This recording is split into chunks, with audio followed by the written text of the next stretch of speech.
নমস্কার সবাইকে, আমি পৌশালী। পৌষ সানশাইনের আবারও নতুন একটা ব্লগে আপনাদের সবাইকে জানাই অনেক স্বাগত। আশা করি আপনারা যেখান থেকে আমার ভিডিওটি দেখছেন সবাই খুব ভালো আছেন আর সুস্থ আছেন। এখন বাজে সকালবেলা প্রায় 5টার মতো। আজকে একটু তাড়াতাড়ি ঘুম থেকে উঠে রান্নাঘরে চলে এসেছি সকালবেলা ব্রেকফাস্টটা বানানোর জন্য। হাজব্যান্ডের রয়েছে মর্নিং ডিউটি, আর আজকে আবার একাদশী, তাই দুধ সাবু ছাড়া সেরকম কিছুই চটজলদি বানাতে পারবো না। সাবু মাখা করলেও হতো, তবে আমার হাজব্যান্ড আবার সাবু মাখার থেকে দুধ সাবুটাই খেতে বেশি পছন্দ করে। আর এখানটায় আমি দুটো বাটিতে সাবুকে ভিজিয়ে রেখেছিলাম কালকে রাত্রেবেলা। তো ছোট বাটির সাবুটা ভেবেছিলাম সকালবেলা উঠে হাজব্যান্ডের জন্য দুধ সাবু বানিয়ে দেবো, আর বড় বাটিতে অনেকটা সাবু ভিজিয়ে রেখেছি, ওটা দিয়ে আজকে দুপুরবেলা আমি সাবুদানার খিচুড়ি বানাবো ভেবেছি। তো দুধটা গরম করে এখানটায় সাবুটা দিয়ে আমি ওদিকের বাদবাকি কাজগুলো করতে চলে যাব।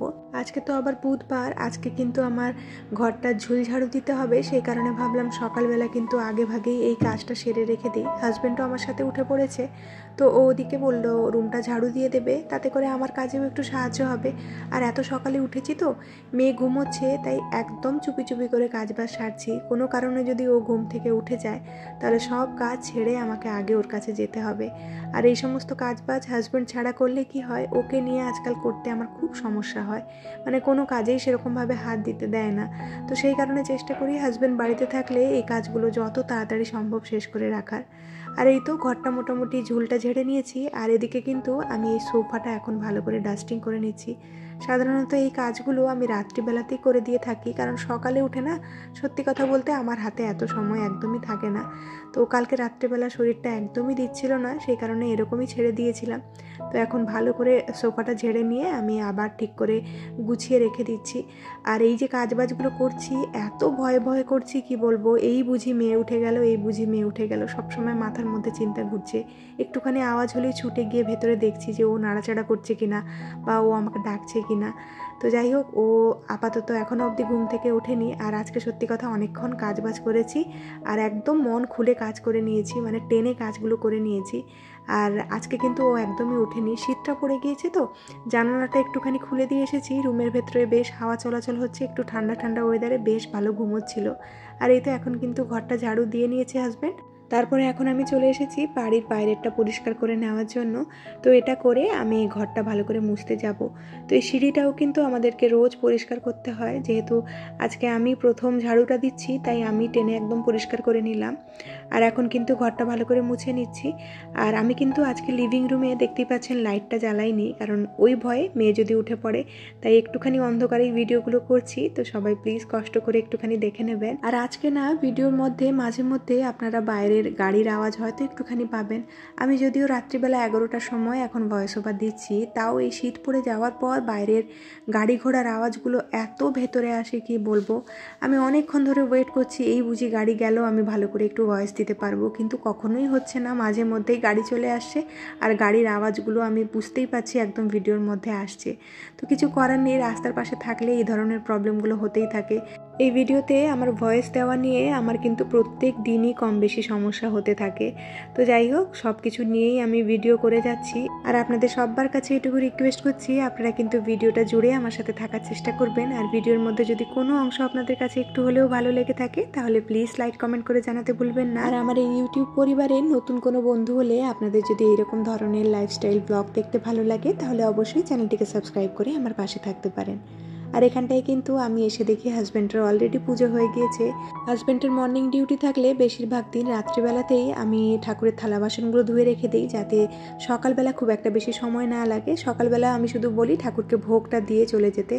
আর এখন তো শীত পড়ে গিয়েছে, সকালবেলা গোপালকে স্নান করানোর কোনো প্রশ্নই নেই, শুধুমাত্র জাগিয়ে দিয়ে ভোগটা দিয়ে হাজব্যান্ড বেরিয়ে যাবে। আর এই তো এখানটায় কিন্তু আমার সাবুদানার পায়েসটাও রেডি হয়ে গিয়েছে। আর সাবুদানাটা ফুটে গেলে দেখেছেন কেমন স্টিকি স্টিকি হয়ে যায়। তো আমি না চামচ থেকে ভালো করে মুছে মুছে হাজব্যান্ডকে দিয়ে দিলাম, যাতে খেয়ে একদম দুপুর 1টা 2টো অবধি ভালোভাবে পেট ভর্তি থাকে। আর আজকে একাদশী, বাড়িতে না সেরকমভাবে কোনোই ফল টল আনা নেই। আসলে আমি ভুলেই গিয়েছিলাম যে আজকে একাদশী বলে, হঠাৎ করে আগের দিনই মনে পড়েছে, তাই ফল টলও কিছু দিতে পারলাম না। আর এই তো এখানটায় এখন জল ভরতে বসেছি।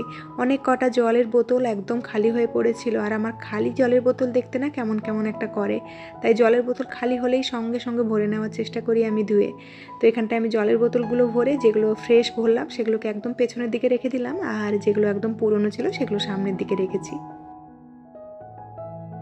মোটামুটি সকালের বাসি কাজকর্ম সেরে পুজো দেওয়া কমপ্লিট। এদিকে কিন্তু সূর্যি মামা উদয় হয়েছে, দেখে এত ভালো লাগছিল এই টাইমটা। আমি তো সচরাচর এই টাইমে ঘুম থেকে উঠতে পারি না, যেদিনে করে উঠি বেশ ভালো লাগে কিন্তু।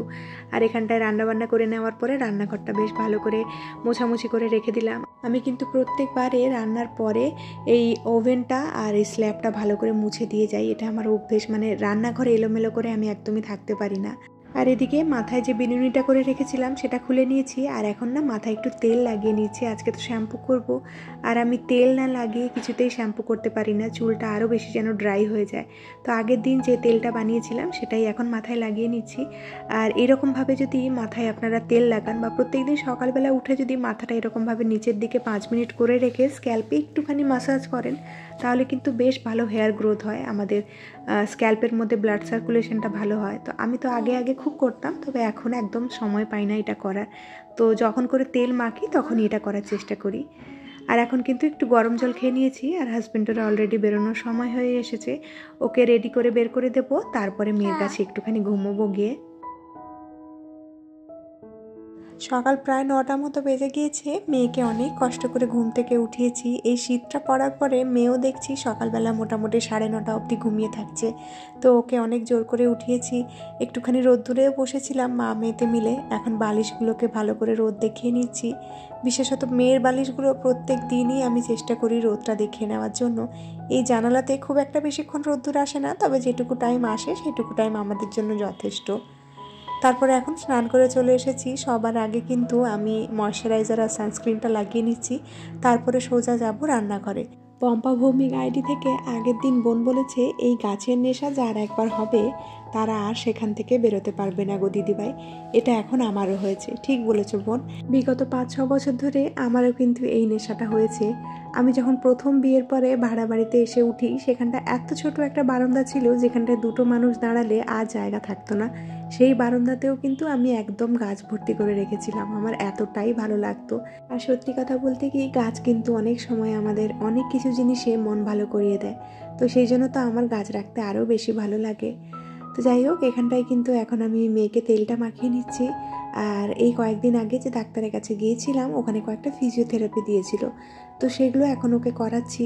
তো এই কয়েকটা দিন ওকে একটু ফিজিওথেরাপি করিয়ে রাখতে হবে। আর ছোট বাচ্চা তো একদমই করতে চায় না, জানেন। ওর বাবা বাড়িতে থাকলে বাবাকেই করাতে বলি, কারণ মেয়ে কান্নাকাটি করলে না আমি এই সমস্ত জিনিস করতে পারি না। তো আজকে তো ওর বাবা বাড়িতে নেই, সেই কারণে আমাকেই করাতে হচ্ছে।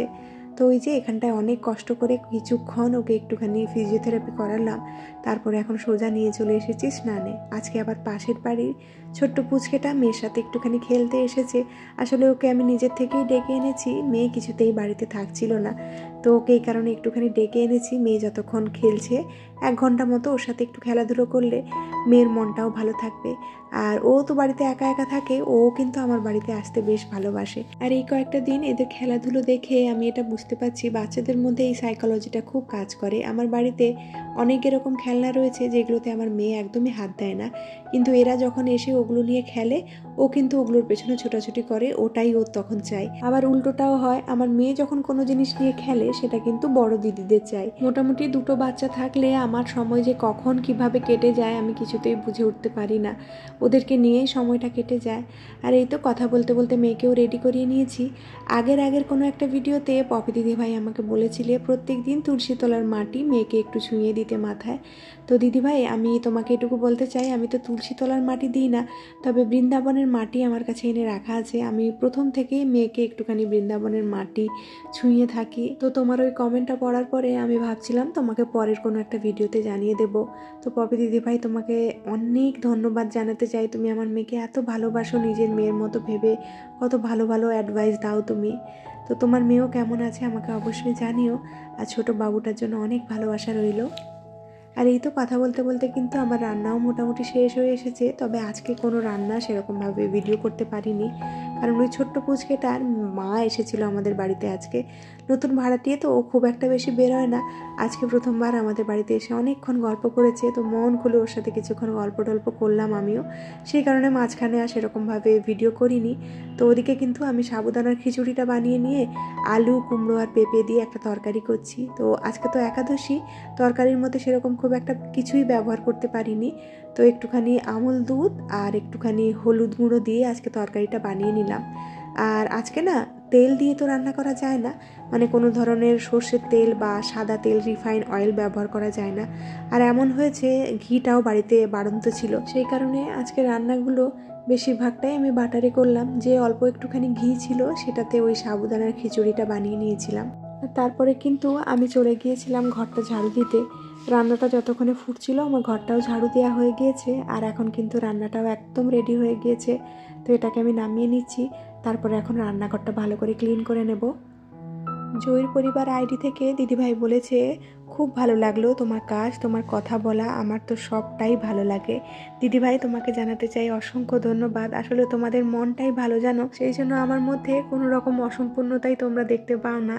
আসলে মানুষ মাত্রই কিন্তু অসম্পূর্ণ, আমাদের মধ্যে তো সব কিছু ভালো থাকে না। আমি জানি আমি কথা বলতে খুব একটা ভালো পারি না, তাও ভগবানের আশীর্বাদে তোমাদের সবার কাছে আমার কথা বলাটাই বেশি ভালো লাগে। আমি মাঝে মধ্যে ভাবি, যেই মেয়েটাকে ছোটোবেলা কথা বলতে দেওয়া হতো না বা কথা বললেই বলতো যে আমি ভালো করে গুছিয়ে কথা বলতে পারি না, আজ এই প্ল্যাটফর্মে এসে আমার কথা বলাটাকে কত মানুষ নাই ভালোবাসছে। আমি কথা বলতে গেলেই মাঝে মধ্যে দেখবে অনেক চিন্তা ভাবনা করে কথা বলি, কারণ সত্যি কথা বলতে আমি কথা বলার আগে না 10 বার ভেবে বলি, কারণ ছোট থেকেই এটা শিখে এসেছি, কথা বললে ভেবে চিন্তে মানুষের সঙ্গে কথা বলতে হয়। মন খুলে কথা বললে সেই কথাগুলো কিন্তু সবার কাছে গ্রহণযোগ্য নাও হতে পারে। তো সেই কারণে এখনও চেষ্টা করি কথা বলার আগে একটুখানি চিন্তা ভাবনা করে বলতে। তবে দেখেছি যেদিনে করে মন খুলে কথা বলি সেদিনে কিন্তু আমার কথা বলাটা তোমরা বেশি করে পছন্দ করো। তো যাই হোক, কথা বলতে বলতে আবারও কিন্তু আমার ওদিকে রান্নাঘরটা ক্লিন হয়ে গেল। আজকে বেশ ভালো করে ওই জানালাগুলো কলিং দিয়ে ক্লিন করে ফেলেছি। আর আমার এই ছোটো হেল্পার কিন্তু আমার সাথে চলে এসেছে একটু হেল্প করতে। ওর বাবা এখনও অবধি বাড়ি ফেরেনি, তাই দুপুরবেলার খাবারটা আমি গোপালকে একদম দিয়ে দিলাম। আর আজকাল করে মেয়ে কী করছে, ঠাকুরকে যে দুপুরবেলা বা সন্ধেবেলা খাবারটা দিই ওটা ও ঠাকুরের কাছ থেকে নিয়ে নিচে রাখে, ওটা ওর দায়িত্বই দিয়েছি আমি। আর শীতে কিন্তু আমার গোপালের উলের জামা কাপড়ও বেরিয়ে গিয়েছে, তবে এগুলো না আগের বছরের জামা, এবছর আর জামা কেনার সময় পাইনি। তো যে কোনো দিন মার্কেটে বেরিয়ে ওর জন্য কয়েকটা জামা কিনে আনবো ভেবেছি। তারপরে কিন্তু আমি এখানটায় আজকের ক্লিনিংয়ের কাজটাও শুরু করে দিয়েছি। প্রত্যেক দিন কিন্তু একই রকমভাবে ক্লিন করতে একদমই ভালো লাগে না। তো এই কয়েকটা দিন ভেবেছি আমি এই রকমভাবে ক্লিন করব, মানে কোনো একটা দিন হয়তো সমস্ত দরজাগুলো করলাম, আবার কোনো একটা দিন জানালা করলাম, কোনো একটা দিন হয়তো খাট করলাম, এরকমভাবে মানে ভেঙে ভেঙে করব। একই ক্লিনিং রুটিন সবসময় মেনটেন করতে ভালো লাগে না। আর এখানটায় না আমার কন্যা কিন্তু আমাকে হেল্প করার জন্য লাফালাফি করছে। তো ওকে আমি বলেছি রান্নাঘর থেকে আরও একটা টাওয়েল আনতে, তো এই জিনিসগুলো ক্লিন করার জন্য ওখানটায় গিয়েছে আনার জন্য। আর এই যে দেখুন এখন কিন্তু হাতে একটা কাপড় নিয়ে আমার সাথে ঘর পরিষ্কার করতে লেগে পড়েছে। আসলে এত ছোট বাচ্চারা কিন্তু মাকে দেখে অনেক কিছু জিনিস শেখে। তো আমার মেয়ে আমাকে দেখে কি শিখছে জানি না, তবে ঘরের কাজকর্ম কিন্তু বেশ শিখে গিয়েছে। আর তার সাথে কিন্তু ও ঠাকুরের সেবাটাও বেশ শিখেছে।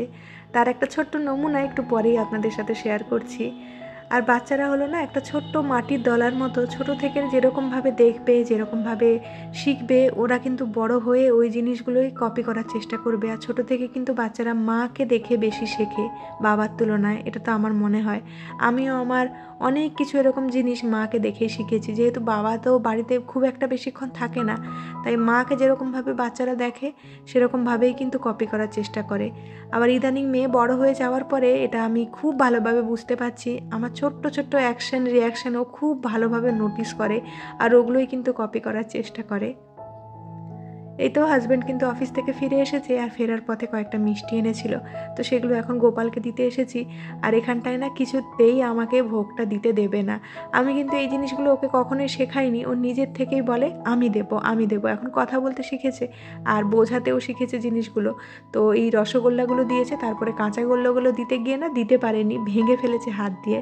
তো একটা আমি গোপালকে দিয়েছি আর একটা এখন ওকে খেতে দিয়েছি। আর এখানটায় ও আমাকে দেখাচ্ছে মিষ্টির ওপরে একটা তুলসী পাতা দিতে হবে, তা না হলে তো গোপাল দাদা খায় না। ওই ছোট্ট জিনিসটাও কিন্তু ও লক্ষ্য করে রেখেছে। তো যাই হোক, এখন আপনাদের সাথে আবারও দেখা হচ্ছে সন্ধ্যেবেলা। দুপুরবেলা বেশ খানিকক্ষণ সবাই মিলে রেস্ট নিয়েছি, আর এখন সন্ধ্যেবেলা মেয়ের জন্য একটু পনির টিক্কা বানিয়ে নিচ্ছি। পনিরের মধ্যে ম্যারিনেশনটা আমি ওই দুপুরবেলাতেই করে রেখে দিয়েছিলাম। আর আজকে তো আমরা রুটি খাবো না, মেয়েকে একটু দুধ রুটি খাওয়াবো, সেই কারণে একটুখানি আটা মেখে নিচ্ছি। আর তার সাথে আগের দিনের ভিডিওতে করা কয়েকজন মিষ্টি মিষ্টি দিদি ভাই আর বোনেদের নামগুলো নিয়ে নিই। পম্পা ভৌমি, জয়ীর পরিবার, কাই দিদি ভাই, প্রিয়ন্তী পারমিতা, সৌমিতা চ্যাটার্জি, আর Ayat Bengali blog, Susmita authentic Bengali blog, Ishita Sahu, Shikha blog star, Mallika ভিডি ব্লগার, মোমো, আমাদের গল্পকথা থেকে সুস্মিতা।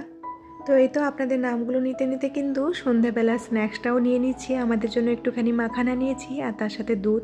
আর এখানটায় না কাজ করতে করতে মাঝখানে অনেকক্ষণ ইলেকট্রিক ছিল না, তাই রান্নাঘরে আর আসিনি। এখন ইলেকট্রিক আসতে সোজা রান্নাঘরে চলে এসেছি। তো আগের ভিডিওতে আমি ঈশিতা সাহুর কথা শুনে, মানে আমার বোনের কথা শুনে কিন্তু আমি এখন তাওয়াতে করেই রুটিগুলো সেঁকার চেষ্টা করছি। যেহেতু আমার রুটিটা সবসময় ভালো হয় না, সেই কারণে ডাইরেক্ট ফ্লেমে দিয়ে দিতাম। তো ডাইরেক্ট ফ্লেমে দিলে না অনেক সময় ক্যান্সারের সম্ভাবনা বেড়ে যায়, অনেক সমীক্ষায় বলেছে। তো এখানটায় কিন্তু আমি রুটিগুলোকে এখন দুধের মধ্যে ভিজিয়ে রেখে দিলাম, আর এখন চলে এসেছি সন্ধে দেওয়ার জন্য। তাহলে আজকের মতো কিন্তু আপনাদের থেকে এখানেই বিদায় নিচ্ছি। খুব শিগগিরই দেখা হচ্ছে নেক্সট আরেকটি ব্লগে। ততক্ষণের জন্য সবাই খুব ভালো থাকবেন, সবাইকে খুব ভালো রাখবেন আর নিজের যত্ন রাখবেন। আজকের ভিডিওটা কেমন লাগলো অবশ্যই জানাতে ভুলবেন না। টাটা।